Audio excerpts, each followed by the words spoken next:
Two of the most feared forces in human history. One rose from frozen fjords, terrorizing coastlines from England to Constantinople. The other swept out of the endless steppes, conquering the largest land empire the world has ever seen. The Vikings, masters of the sea, gods of the raid. The Mongols, unstoppable horsemen, architects of destruction. But what if these two titans ever clashed? Who would walk away? Who would fall? Today, we settle this forever. First, meet the Vikings. Born between 793 and 1066 AD, the Viking Age produced some of the most terrifying and brilliant warriors the ancient world had ever witnessed. These were not simple barbarians. These were engineers, navigators, traders, and killers, all wrapped into one. A Viking warrior trained from childhood. By age 10, a Norse boy could handle an axe. By 15, he could row a longship through a storm. By 20, he was raiding monasteries across Europe without mercy. Their weapons were works of art. The Viking axe, wide, heavy, devastating. The Norse sword, balanced, razor-sharp, passed down through generations like sacred treasure. And their shield wall, an almost unbreakable defensive formation that crushed enemies from Britain to Byzantium.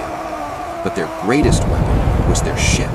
The longship was an engineering miracle, shallow enough to sail up rivers, strong enough to cross the Atlantic Ocean, fast enough to appear on your coastline before you could even organize a defense. The Vikings did not just fight wars, they appeared from nowhere, struck like lightning, and disappeared before you could respond. Their elite warriors, the Berserkers, were something else entirely. These fighters entered a battle trance, feeling no pain, showing no fear, fighting with a terrifying fury that made entire armies retreat on sight. Ancient sources describe them foaming at the mouth, biting their shields, howling like wolves before charging straight into enemy lines. At their peak, the Vikings ruled the seas, completely, absolutely, without question. Now, meet their challenger, the Mongols. Perhaps the single most militarily efficient fighting force in all of human history. Under Genghis Khan and later his sons and grandsons, the Mongol Empire stretched from the Pacific Ocean to the edges of Central Europe. 24 million square kilometers of conquered territory. No empire before or after ever came close to this speed of conquest. So what made the Mongols so impossibly dangerous? Everything, absolutely everything. The Mongol warrior was born on horseback, literally. Mongol children learned to ride before they could walk properly. By adulthood, a Mongol soldier and his horse functioned as a single fighting unit, reading each other's movements, communicating without signals, operating as one deadly machine. Their primary weapon was the composite bow, a masterpiece of ancient engineering. Made from layers of bone, wood, and sinew, this bow could fire an arrow 300 meters with terrifying accuracy, all from horseback at full gallop. A single Mongol unit could release hundreds of arrows per minute, darkening the sky before an enemy even made contact. But archery was only the beginning. The Mongols were military chess grandmasters. They used fake retreats to lure enemies out of formation. They used psychological warfare, sending prisoners ahead with horror stories of Mongol destruction to break enemy morale before battles even began. They gathered intelligence like a spy network, knowing enemy troop numbers, supply lines, and weak points before attacking. And they were utterly ruthless. Cities that surrendered were sometimes spared. Cities that resisted were erased from the earth. Completely, not one stone left standing. The Mongols did not just win battles, they redesigned entire civilizations or destroyed them entirely. So, let us put these two warriors directly side by side. Physical conditioning, both were extraordinary. Vikings built strength through rowing, farming, and constant physical labor. A Norse warrior's upper body strength was legendary, capable of splitting a man in half with a single axe blow.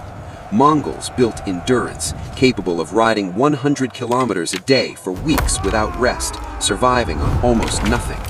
Weapons, Vikings brought axes, swords, spears, and shields, all close-range, devastating tools. Mongols brought composite bows, lances, sabers, and speed, designed to destroy from distance before getting close. Armor. Viking armor included chainmail, helmets, and wooden shields, solid, reliable protection in tight formations.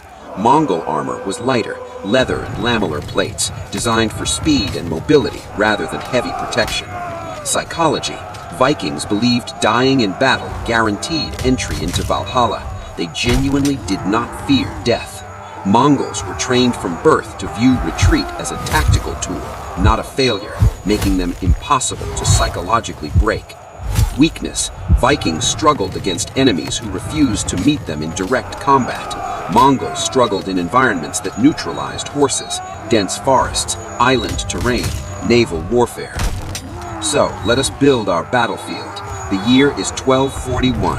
A force of 5,000 Viking warriors, axemen, shield wall infantry, berserkers, lands on the eastern European coast. They push inland, pillaging as they go.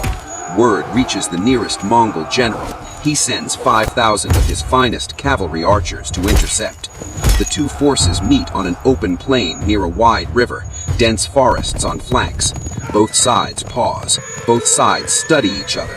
Neither has ever seen anything like what stands before them. The Vikings lock their shields, the famous Norse shield wall, overlapping, interlocked, a moving wall of wood and iron. The berserkers position themselves at the front, already working themselves into their battle fury, howling, striking their own shields, eyes rolling back. The Mongols spread wide. Their formation stretches across the entire plain, fluid, constantly shifting, no fixed line. Their archers notch arrows. Their commanders watch, read, calculate. This is where it gets fascinating.